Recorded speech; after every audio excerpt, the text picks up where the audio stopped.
السلام عليكم ورحمة الله وبركاته. الليلة معانا الطيارة جس قرب انساب السويدية 39. طيارة زي ما بيقولوا طيارة ممتازة.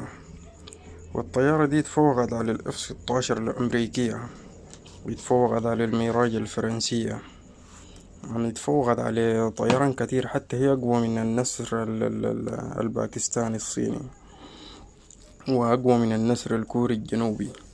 طبعا عندها رادار مقطعي طويل طويل لدرجة بعيدة، بيلتقط الطيران قبل ما الطيران بتاع العدو يلتقط الطائرة. الطيارة دي ممكن نقول على طيارة متعددة الأغراض. ليه؟ لأنه ممكن تنفذ لك هجوم، دفاع، في مختلف الظروف البيئية، مطر، عواصف. طبعا قوات السودان أو قوات الدفاع السودانية من نوع الطيران بتاعها كله قديم قديم خالص. يعني عندنا الميج 29 من حقبة الاتحاد السوفيتي، دي طيارات قديمة قديمة خالص، في زماننا ده بقت ما عندها نفع في المعارك، إلا ممكن تستخدمها في حاجة أغراض معينة، مثلا ضرب أو إسكات مدفعية العدو. لكن غير كده ما بتقدر تعترض بها طائرة تانية أو تهاجم بها هجوم أبعد من المجال بتاع الدولة بتاعك. فالساب هنا طبعا السويديين أبرعوا عديل في صناعة الساب جوربن 39. طبعا الشركة المصممة شركة العربات المعروفة شركة فولفو. شركة فولفو عندها قسمين: قسم لإنتاج الطائرات الحربية للبلد، وقسم لإنتاج العربات. وطبعا الشركة في النهاية باعت قسم العربات للأسف للصينيين، لشركة جيلي، اشترتها شركة جيلي حاليا. بعد ذاك القسم بتاع صناعة الطيران ليوم الليلة في يد الحكومة السويدية، ما فرطوا فيه، ودي الحاجة الكويسة. يعني الطيارة ممكن تلبي متطلبات الدفاع الجوي وحتى الهجوم، يعني بتهاجم بتدافع. بعدين المدى بتاع الرادار بتاعها زي ما قلنا في البداية بعيد بعيد خالص. يعني عندك الحكومة المصرية عندها الرافال، المدى بتاع الرافال بتاع التقاط الطيران بتاع العدو برضو بعيد، ما يقارب قطر الرادار المقطعي 1800 أو 1800 كيلو. فده مدى بعيد خالص. والرافال طبعا عند الحكومة المصرية، ونحن ما عندنا طائرات دفاعية حديثة في الجيش السوداني. فدي طيارة ممتازة، ممكن الجيش السوداني يحاول يشتريها. بتشتغل طبعا في التيشيك، جمهورية التيشيك في تايلاند. جمهورية التيشيك عندها 14 طيارة مؤجرين على القوات السويدية. تايلاند عندها 12 طيارة، 8 حقتها والأربعة التانيات مؤجرات.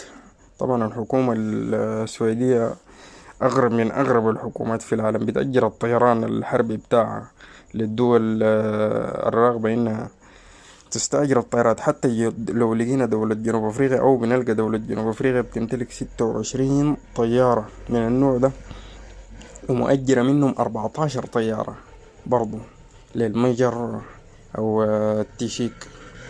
ف دي طيارة ممتازة شديد، قدراتها متواضعة لكن أفضل.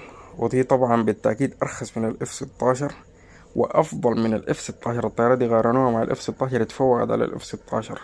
يعني اف 16 في لو ضربنا مثل من كل 10 أهداف لو بتسيب 3 أو 4، القرب بيتكملوا مع 10 من 10.